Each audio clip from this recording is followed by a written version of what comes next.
What is up, Blood fam? Welcome back to another week of picking NFL games and seeing what we can do. We've made it to week 13. I believe we got 6 teams on the bye this week, which is crazy this late into the season. So that means we've only got 13 games to pick this week, which means I need to win more of them so my percentage is higher because it's a little bit easier when you got 16 games as opposed to 13 to make it look like your record's not that bad. We got a lot to get into. There is a lot of close games, I would say. Just like last week, I'm just going to hope for the best. I went about 500 last week. You went about 11 and 5-ish, which is not that bad. Before we get into that, you already know, make sure you hit that like and subscribe button if you haven't already done so. Leave us a comment in the comment section below. We appreciate all of your support. And if you'd like to make some picks alongside with us, I know it's late into the season, but better late than never. The link will be in the description. So we got all that out. So let's get into Thursday Night Football. Oh, yeah. Leading off with Thursday Night Football, we've got the Seahawks heading to Dallas. I'll go ahead and kick us off here. This, a couple of weeks ago, looked like an intriguing game to me, but injuries happen. It's part of the sport, and we watched the Seahawks last week and what injuries do to them. If they can't beat the Niners, I don't think they're going to beat the Cowboys, and that's not me saying the Cowboys are the better team than the Niners, but they are a good team. Last week was a divisional game, but I'm just going to keep this short and sweet. I'm going to take the Cowboys just because it's on a short week. Well, they played on Thanksgiving, so maybe not that short, but they're still dealing with a lot of injuries. I don't think Kenneth Walker's going to play, and he's a huge part of that offense. So give me the Seahawks. We're going to start out in agreement today. I feel like, Dallas is probably, watch this, Dallas might be the best home team in football. They struggle on the road. They do not seem to really struggle at home. I'm probably going to get bit for saying it like this, but go ahead and give me the Cowboys, who are 5-0 at home this year. Yeah, I'm not a Cowboys fan. I'm more of a Cowboys hater, but you can't argue with the fact that they're one of the only teams that have not – they might be the only team that has not lost at home this year. Good luck, Seahawks. I hope you make it interesting. Moving on to our next game, our first game on Sunday, we've got the Arizona Cardinals heading to Pittsburgh to take on the Steelers. Yeah, I think this is going to be probably a closer game than most people think. I think Kyler Murray's getting his footing back after recovering from his injury. Going into Pittsburgh, Pittsburgh's on a bit of a roll right now. If I was a gambling type of guy, I might like the Cardinals with points in this game, but I think I'm going to take the Steelers at home. They don't generally give away games, but they barely win them, but they generally don't give away games, and Arizona kind of needs a little help to get wins right now. I can't really disagree with you, and the big difference in these two teams, other than their records, of course, is the injury report list, which you have to look to. Like, some of them guys that come up on there, they're important pieces. The Steelers have one of the cleaner injury reports this week, and the Cardinals have one of the longer injury reports this week. And, you hate to see that, but like I said, it is part of the game, talking about the Seahawks in the last one. That Rams game they played last week was kind of ugly. They lost a couple of guys in that game. As much as it pains me to say this, I am going to take the Steelers, but come on, Cardinals. If you want to do me a solid, this would be the only week I asked for you to do it. I need somebody to beat these guys. So I do think the Cardinals do have a chance at an upset here. They're able to score more points this season despite the year that they've had. Maybe something will happen. I'm taking the Steelers because it's a safe bet here. On to our next game. We've got the Falcons at 5-6 heading to take on the Jets at 4-7 at MetLife. And Aaron Rodgers is in the window to come off IR, but that means he's going to be very active with this team. Obviously not going to play. That's not where I'm going with this. I think having that guy in the building throwing with these nobodies that they've picked up on the side of the road to replace Zach Wilson might lift their game a little bit. What do you think about this one? I struggled with this one. I sit there and I did look at too. it, and I really feel like both teams are going in a similar direction with a similar setup. But there's certain things about this Atlanta team that I really like.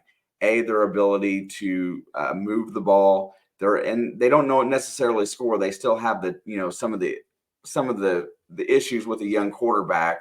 They just seem to be more of a team that plays like a team. The Jets are a little dysfunctional. They don't get much off offense. And if you look at their game last week, what I'll bring up is the defense plays solid for a quarter, and then they're wore out in the second quarter. They get beat up in the second quarter. They play solid in the third quarter coming out of the locker room. Then the fourth quarter, they get beat up. Give me the Falcons on the road. I don't like whoever the Jets are going to play at quarterback. It's not going to be Zach Wilson. So it's either going to be Simeon or Tim Boyle, and I wasn't impressed. Yeah, I went on an entire tirade all week long last week leading up to their Friday game, and I have spent enough time on this channel expressing how I feel about that situation. And I still don't agree with it, and I hope that 21-point loss to Miami that they really felt what I was saying because I said that was going to happen, and that's what they deserved because of it. But I'm not going to get too much into that situation per se so much. I also struggled really hard with this matchup.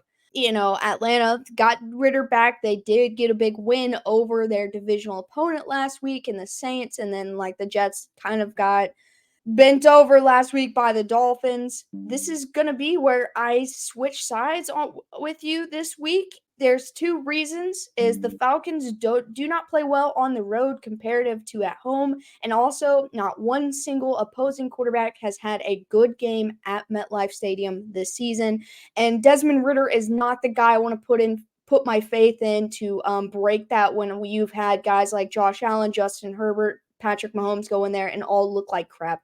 I don't expect him to outplay all those three guys I just listed. And this defense is going to have a field day. Like you said, they come out hot in the first quarter. I could see both of these teams getting defensive scores. I think that's where the majority of the touchdowns could be in this game, all defensive and then field goals. Like, I really don't see either of these two teams putting the ball in the end zone with their own offense. So I think this is going to be one of the ugliest games of the week. I'm just saying this is the ugliest game of the week. But I'm going to take the Jets at home just for the sole factor. Desmond Ritter is going to probably have the worst game of his career. The Falcons as a unit do not play well on the road. I don't like the pick, but if I would have went your way, I wouldn't have liked that pick either. I think this was a good one for us to go 50-50 on. I guess that makes it a little bit more interesting. And I feel a little bit better like splitting with you. So I know at least one of us get it right because who freaking knows, man? Who knows? This one here is ugly. Moving on to our next game, we have the Roaring Broncos sitting at 6-5, above 500, heading to take on the also 6-5 Texans. This game got flexed down to a 1:00 game because there were no other good 1:00 games, and they wanted people to see this one. And I thought that move was stupid at first, but now I get a chance to watch this game because I obviously will be watching a different 4:00 game, and I'm pretty excited about it.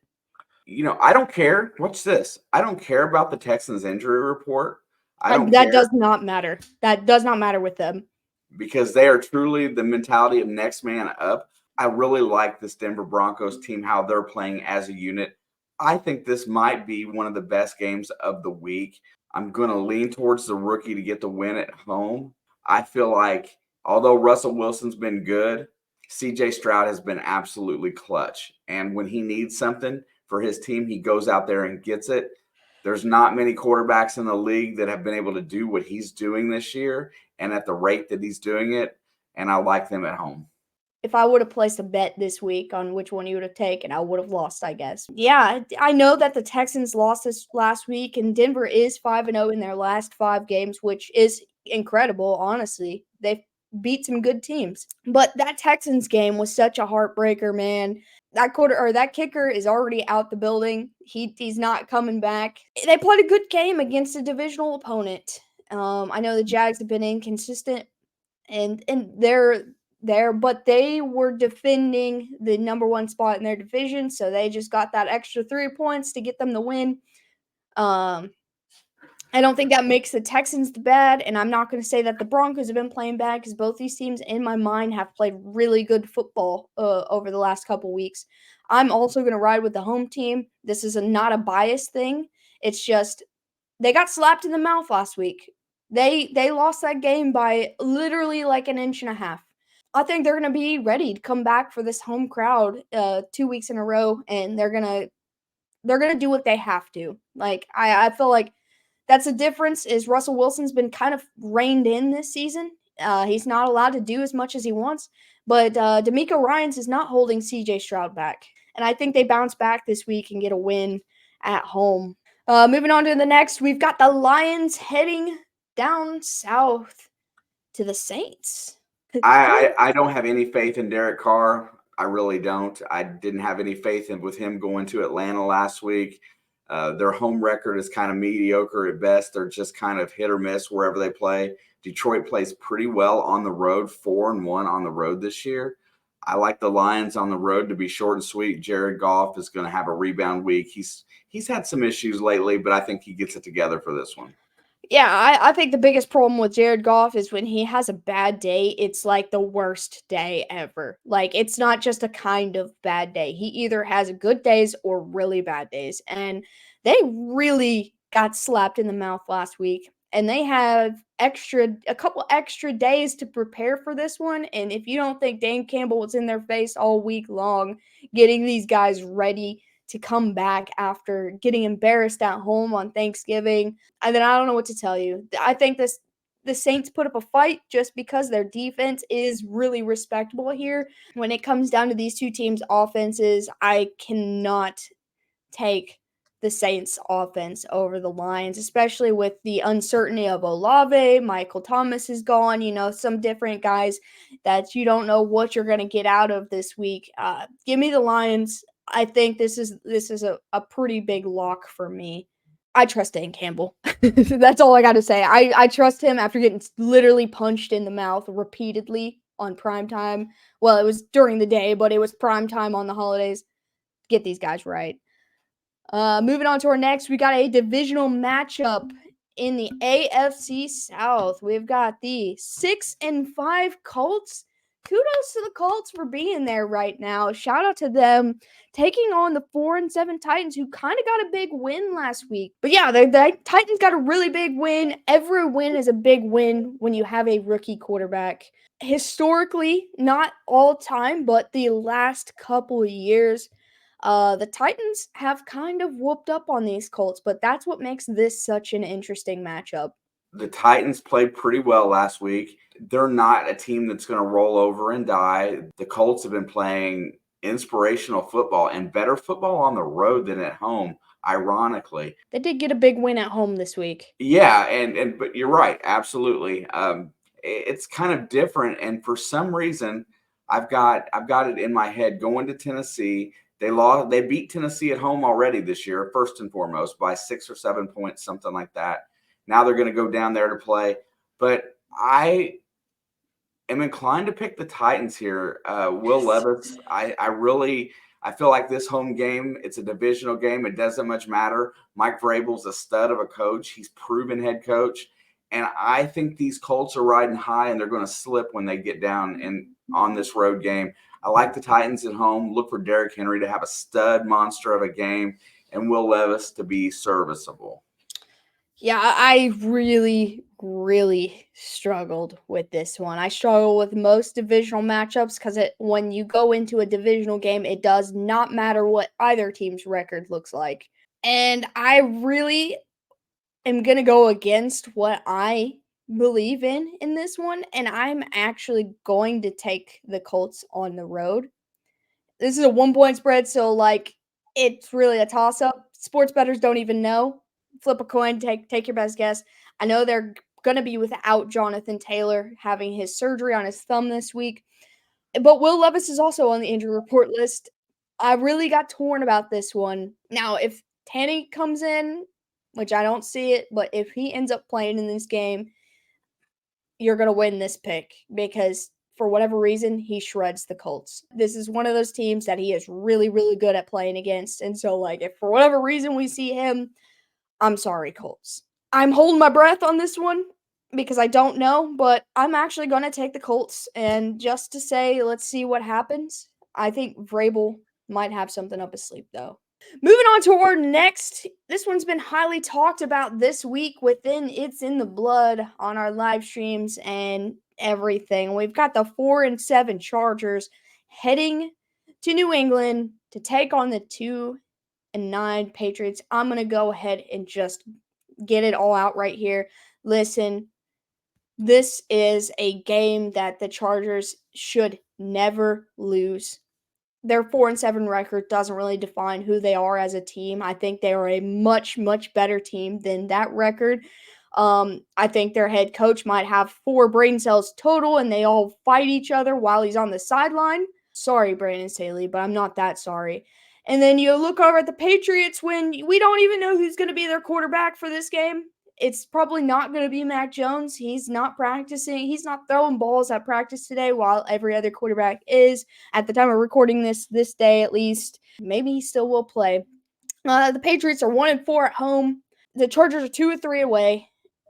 1-5 at home. Thank you. And the Chargers 2-3 away. Chargers should win by a mile because they can put up so many more points. And their defense is played nearly the same as the Patriots defense. But I'm going to take the home team. This is my upset of the week, and I'm feeling very strongly about this. I don't care who's throwing the football for the Patriots. Somebody has to, and it might even be Bill Belichick himself, but they're going to win this football game at home for no reason. No reason other than Justin Herbert has his worst games ever in New England, and Bill Belichick has the most fun he's ever had coaching playing against the Chargers. So, give me the Patriots. I've got no explanation. That's my biggest upset of the week, and I'm sticking to my guns. I'm not going to flip sides just because I felt a little different about it for a second. You know what? I think even if the Chargers charger it up, they're still 3 points better than the Patriots. So Agreed. 100% agreed. Everything you are about to say, I'm going to agree with. and you made almost every single point that I was gonna make. Patriots are 1-5 at home. They don't know who's quarterback, and the team has zero direction. With that being said, as bad as Brandon Staley's coach, I think his quarterback single-handedly gets him the win. I'm going to take the Chargers on the road. You know what? I said it last week. Baltimore beating up on them was going to be his retirement party. For whatever reason, they gave him another chance, and Bill Belichick's about to yank that chance so he can come take his job next year. I was thinking that. I'm just saying it's going to happen. I don't want it to happen, but if Bill Belichick's in the AFC West next year, I might rip my hair out. But he's going to yank Staley right out of his seat on Sunday. And final answer. Sorry, Brandon Staley, once again. I've disrespected you so many times in the last 2 minutes. I'm not that sorry, though. Moving on to the next, we've got the Dolphins at the Commanders. Dolphins sitting at 8-3, the top of their division. And in a game they can't really afford to lose because even though they got a cushion right now, any of those, the Bills still could sneak back in if they start declining, heading to Washington. They're taking on 4-8 Commanders. What do you think about this? I thought this was a great game to pick the upset here. Miami's been riding very high. They have a tendency to slip a little bit when they go into games and certain games, but Washington's been atrocious at home. They've dumped their defensive staff. They've traded away their best defensive pieces. They're obviously convinced that they are not competing this year, and I think they're looking towards next year. And for that reason only, I foresee Riverboat Ron being gone too. I feel like they're going to clean house with the new ownership, and I just don't see a lot of motivation other than they do probably have a franchise quarterback in Sam Howell. I will go ahead and take the Dolphins on the road. They're 500 on the road this year. Washington's only won one home game this year, and that can't happen in the NFL. The way you led that up, I thought you were going the other way. You built that up for you to take this as a real upset. No, I'm with you 100%. The Dolphins do tend to slip. The only fear I have in this game is that field is cursed for quarterbacks. And not the same way that MetLife is. MetLife, you just come in there and your quarterback's going to play like absolute crap. But FedEx Field, they take quarterbacks and they keep them. And so as long as they can keep Tua upright in this game, I think everything will be fine. They're going to continue to roll. And so I have no reason to pick against them. This honestly might be a lock for me as long as Tua doesn't get hurt. Moving on to our next game, we've got a NFC South divisional matchup. We've got the Bucks that coming off a tough loss from the Colts hosting the Panthers, who came off a really tough loss against the Titans. What do you think about that? I don't have a whole lot to say about this one. The Panthers are just going down further the rabbit hole they go. 0-6 away from home this year. Baker's good enough to get the W here, especially with the pieces around him. I think it'll be a reasonably fun game because it's a divisional matchup, but I like the Buccaneers. I like them by a touchdown here, probably. Yeah, I'm with you. I'm gonna take the Bucks too, but let me just clear the air right now. I have taken the Panthers the last 2 weeks. Once was an upset on the Cowboys, and last week against the Titans. But in both of those games, I felt really weird about the Panthers going in, and that's why I leaned towards them. The Cowboys was just I felt weird about the Cowboys that week. It had nothing to do with the Panthers, but that last week, I felt like they were going to get something going, and I almost started to believe watching that game that they would. Now, I'm not going to pick them this week, and I have an even weirder feeling about this. So this one is a very uncertainty pick. I'm picking the Bucks because they're the better team right now. But they just fired Frank Reich. They cleaned house a little bit. And so I feel like there's going to be a new life within this Panthers organization, this team. And I feel like they're going to go out and win this game. It's a 5.5 point spread. I think that's pretty respectable. But I am going to take the Bucks, but I just feel like the Panthers they're gonna do it to me this week, just because I stopped picking them. Good enough.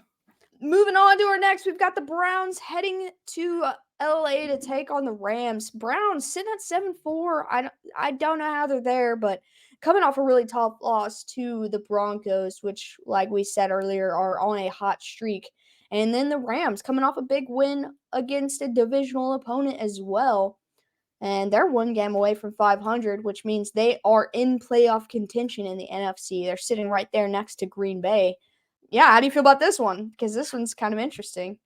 Yeah, so the word with the Cleveland Browns this week reeks of uncertainty.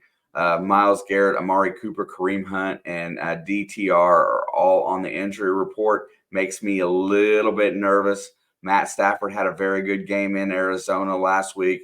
I look for the Rams to continue that momentum and take down the Browns at home. This one was a tough one. I feel like both these teams are really unpredictable.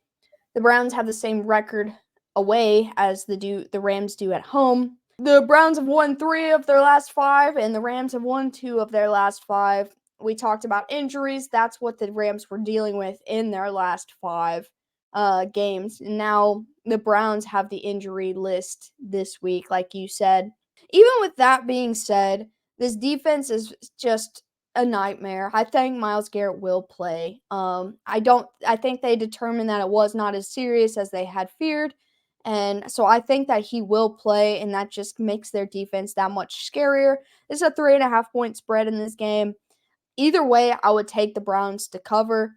Offensively, they've played about the same, and defensively, the Browns have played a little bit better. So I'm going to take the Browns on the road to get the upset, which I don't feel like it's an upset. I feel like they're really equally matched in the situations that they're in right now. I don't know if it's going to be PJ Walker. I don't know if it's going to be DTR, but these guys just keep finding ways. And so shout out to Stefanski for whatever he's doing over there. But I like the Browns to continue. I hope we get a Browns win and a Steelers loss because I would rather see the Browns in the playoffs than the Steelers. Moving on to our probably game of the week, we've got the Niners sitting high atop their division, taking on the best record in football against the Philadelphia Eagles.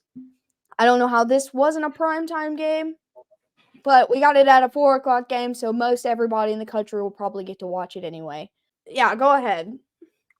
Yeah, so I look at this here, and I see the best team in the NFC probably right now, the Philadelphia Eagles, that have proven it over and over again. Only loss being to the Jets. Figure that out.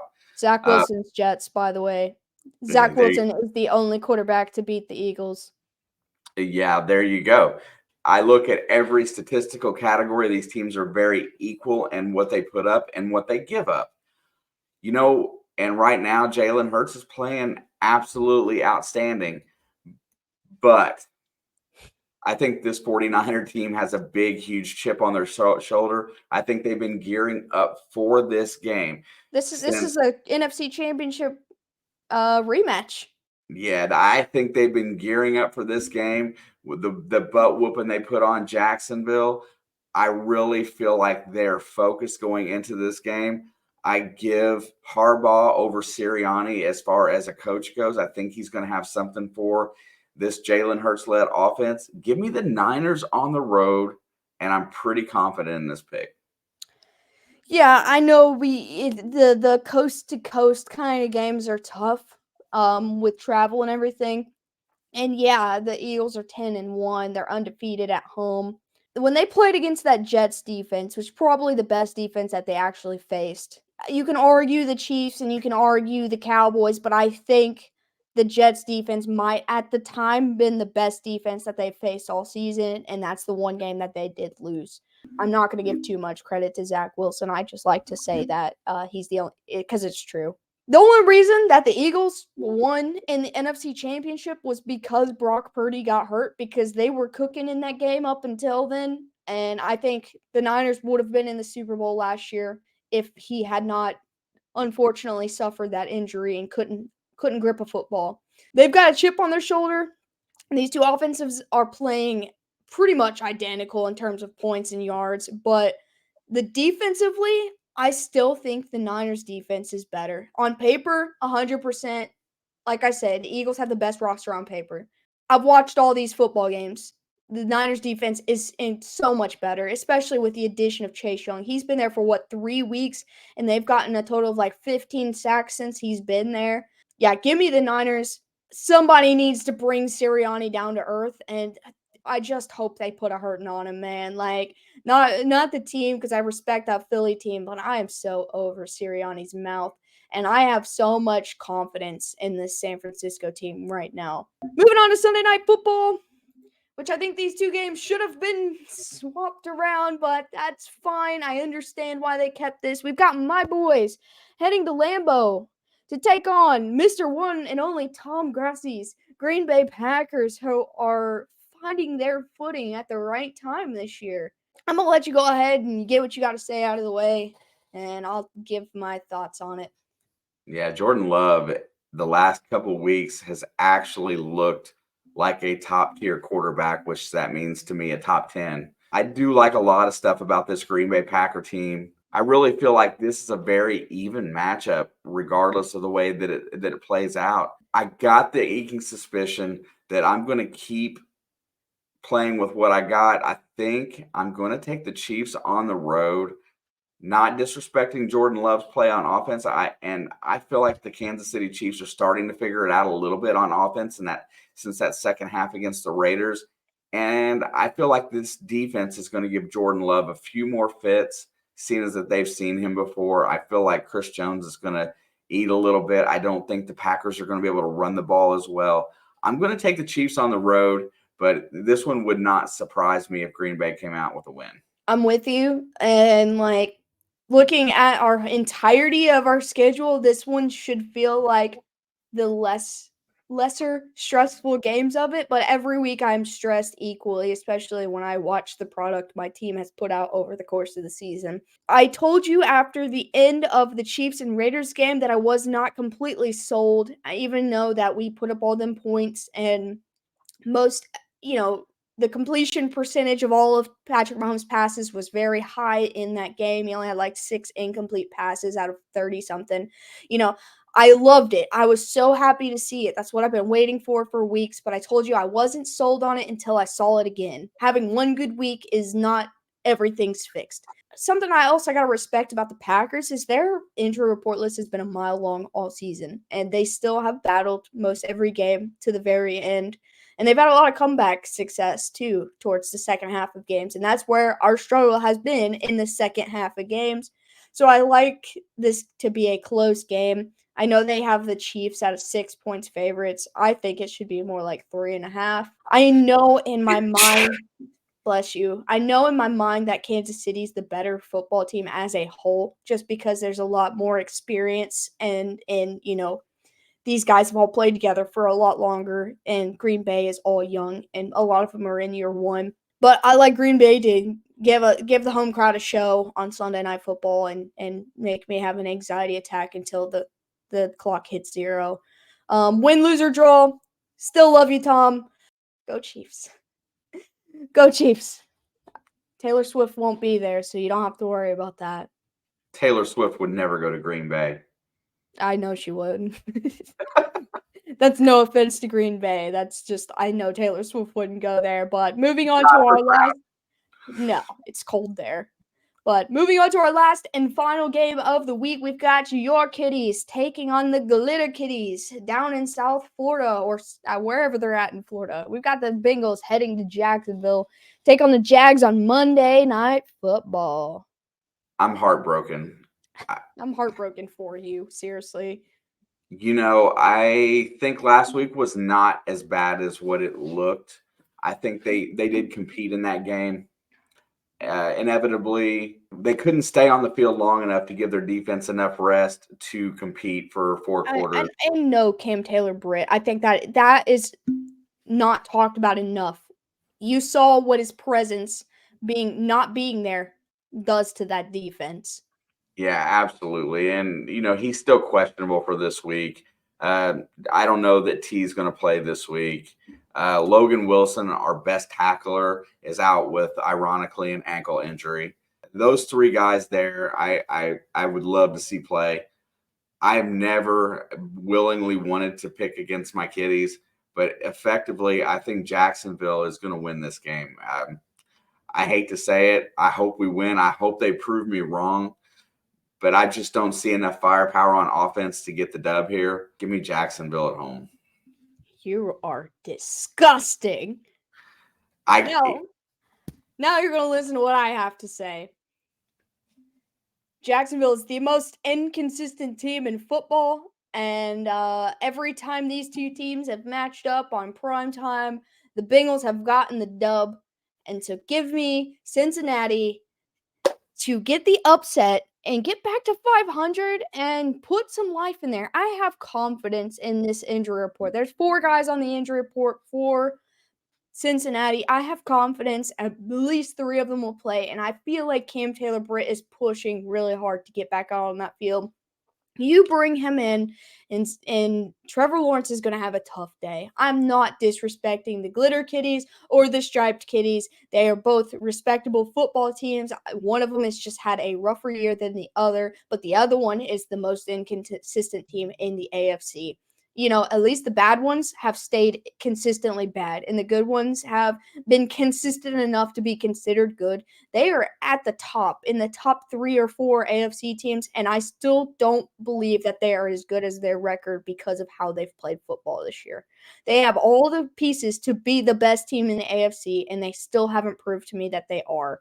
And so I'm going to take the Bengals here for an upset because Papa Blood is a coward and has no faith in his team. And now let's not say no faith. I just don't feel like you said please give me Jacksonville. That's not having faith. That is just begging for a miracle. I'm having faith. I love you for that. I've had more faith in your team this year than you have. At least this week, for sure. But we'll see what happens. Hopefully, we'll be cheering 2 nights in a row. Yeah, you know what? Hopefully, we'll be cheering 2 nights in a row going into week 14. I would be absolutely stoked. You want to see me fired up? Let them get the dub on Monday night. I Honestly, would be fired up. if the Chiefs lose to Green Bay, then Cincinnati's probably going to lose to Jacksonville. But if the Chiefs get the dub against Green Bay, then I still have all the confidence in the world that Cincinnati gets the dub against Jacksonville. I think our picks this week, I think we both have an opportunity to do well. I think there's a couple games that we each might lose. The games we split are literal coin flip games. We didn't split that many. Other than this one, the other ones are all literal coin flip games. I think we have just a fair enough chance for both. But that's all we got. 1 through 13. We got all picks in this week. Let us know who you're picking and why, and who's your locks, your upsets, and what's your favorite storyline of week 13. And don't say Aaron Rodgers because we already all heard about it. We appreciate you guys for watching. We're It's in the Blood. I'm Alex. That's Papa Blood. And we will see you guys on the next one.